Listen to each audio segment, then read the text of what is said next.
Assalamualaikum warahmatullahi wabarakatuh. Di sini saya akan menjelaskan psikologi pada masa Helenistik. Nah, sebelum memasuki abad pertengahan, itu terjadi yang namanya Perang Peloponnesia yang berujung pada menyerahnya Athena Yunani kepada Kekaisaran Macedonia yang diketuai oleh Alexander Agung dan berpusat di Sparta. Nah, berlangsungnya itu mulai tahun 431 sebelum Masehi sampai tahun 404 sebelum Masehi. Nah, filsafat Yunani pada masa ini, filsafat Yunani mengalami perkembangan yang sangat luar biasa. Dengan munculnya filsuf-filsuf besar seperti Socrates, Plato, juga Aristoteles. Nah, pada tahun 323, Alexander Agung ini meninggal dan disebut-sebut sebagai mulainya masa Helenistik ini. Kematian Alexander Agung juga hampir berbarengan dengan kematian Aristoteles. Nah, karena kematian dua orang berpengaruh ini hampir berbarengan, nah hal ini turut berkontribusi pada menurunnya perhatian kepada ilmu pengetahuan. Pada masa Helenistik juga, masyarakat Yunani menolak adanya filsafat yang bersifat abstrak dan tidak realistis. Selanjutnya, masa Helenistik berakhir ketika Kekaisaran Romawi ini muncul. Kekaisaran Romawi muncul dan akhirnya menguasai Yunani. Menurut Greenwood, Kekaisaran Romawi ini memberikan kontribusi terhadap perkembangan ilmu pengetahuan termasuk psikologi. Pada masa Helenistik muncul beberapa pemikiran yang sebagiannya anti filsafat dan sebagiannya lagi pro filsafat. Nah, untuk yang anti filsafat ini kita temui ada dua pemikiran, yaitu ada skeptisisme yang dipelopori oleh Pyrrho, juga ada sinisme yang dipelopori oleh Antisthenes. Nah, dua pemikiran ini tidak suka dengan adanya filsafat dan pesimis kepada kemampuan manusia untuk menemukan ilmu pengetahuan yang benar. Karena adanya dua pemikiran ini, lahirlah dua pemikiran lain, yaitu ada Epicureanism yang dipelopori oleh Epicurus, juga ada Stoicism yang dipelopori oleh Zeno. Nah, kedua ini pro filsafat. Nah, untuk Epicureanism dan Stoicism ini mempercayai adanya prinsip tunggal yang mengendalikan alam semesta. Selanjutnya juga lahir yang namanya aliran pemikiran Neoplatonisme. Nah, untuk Neoplatonisme itu aliran yang membangkitkan pemikiran-pemikiran Plato, khususnya pemikiran yang sifatnya mistik. Aliran pemikiran yang muncul pada masa Helenistik. Yang pertama ada skeptisisme. Skeptisisme didirikan oleh Pyrrho pada 360 sampai 270 sebelum Masehi. Skeptisisme menunjukkan keraguannya terhadap kemampuan manusia untuk sampai pada kebenaran absolut. Bagi mereka, manusia memiliki keterbatasan dalam beropini dan hanya mengetahui realitas yang tampak saja, bukan realitas yang sejatinya ada. Yang kedua ada sinisme. Sinisme didirikan oleh Antisthenes pada 445 sampai 365 sebelum Masehi sebagai murid Socrates.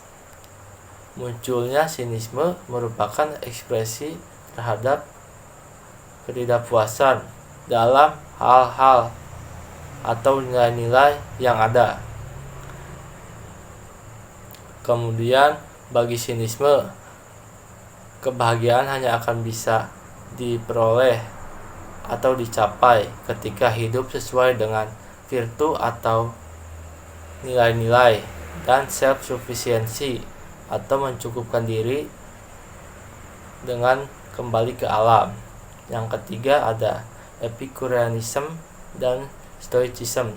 Epicureanism dipelopori oleh Epicurus pada 341 sampai 270 sebelum Masehi. Epicurus terkenal dengan atomisme dan hedonisme. Epicurus percaya bahwa manusia terbentuk dari atom-atom yang bergerak secara dinamis. Pandangannya mengenai teori atom hampir sama dengan Demokritos, tetapi Epicurus lebih tertarik pada hal-hal yang sifatnya praktis.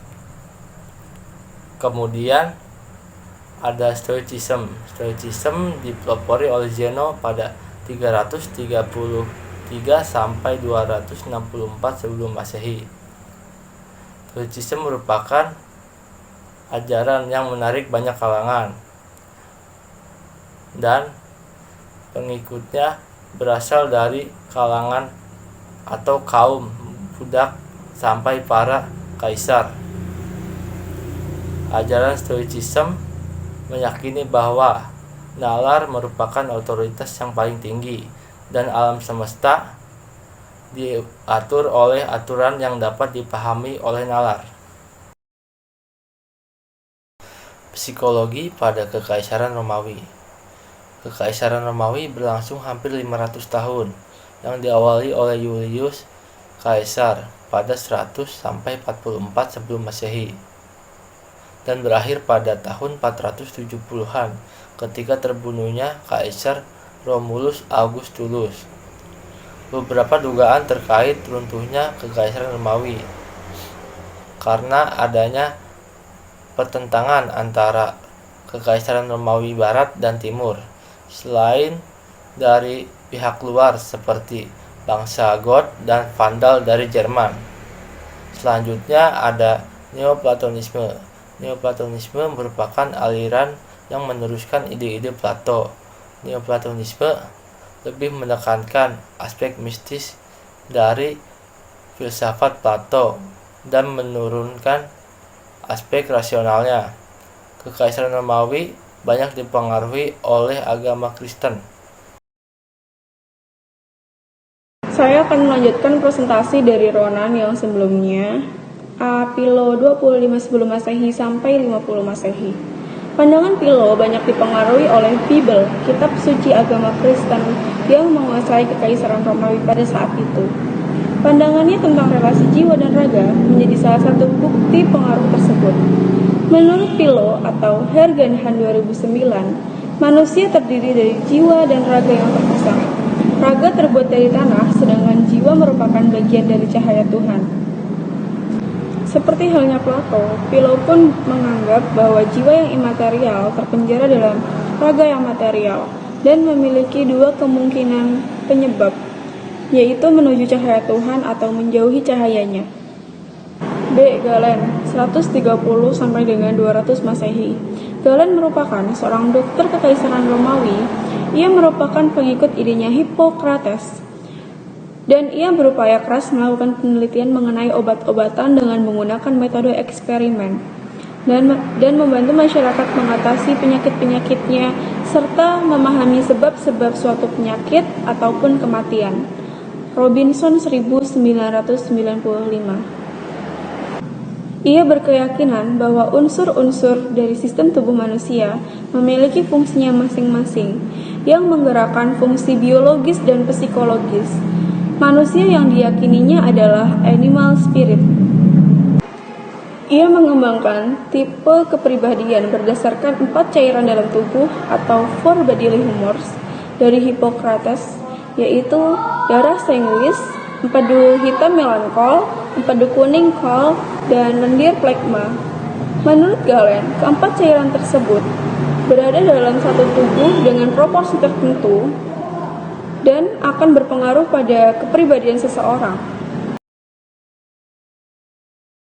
Plotinus 205 sampai dengan 270 Masehi.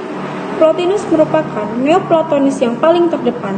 Ia seorang asketis yang hidup sederhana, tidak menikah, dan membebaskan diri dari kekayaan.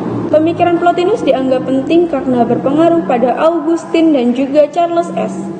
Seperti halnya Plato, Plotinus pun berpandangan bahwa jiwa merupakan sesuatu yang bersifat imaterial dan terpenjara dalam raga. De Saint Augustine 354 sampai dengan 430 Masehi. Augustine dilahirkan di kota Hippo, Afrika Utara pada tahun 354 Masehi dan meninggal di kota yang sama pada tahun 430 Masehi. Augustine hidup di saat Kekaisaran Romawi sedang menuju kehancuran. Kehancuran Romawi benar-benar terjadi setelah Augustine wafat, dan Eropa kemudian memasuki masa yang biasa disebut dengan masa kegelapan atau Dark Ages. Masa kegelapan atau Dark Ages di dunia barat, abad pertengahan atau medieval, dimulai pada tahun 476 Masehi, yaitu ketika Kekaisaran Romawi hancur dan diambil alih oleh Kekaisaran Konstantinopel yang berpusat di Bizantium, dan berakhir pada tahun 1453 Masehi, yaitu ketika Kekaisaran Konstantinopel hancur.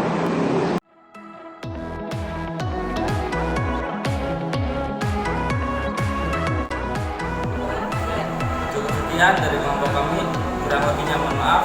Wassalamualaikum warahmatullahi wabarakatuh.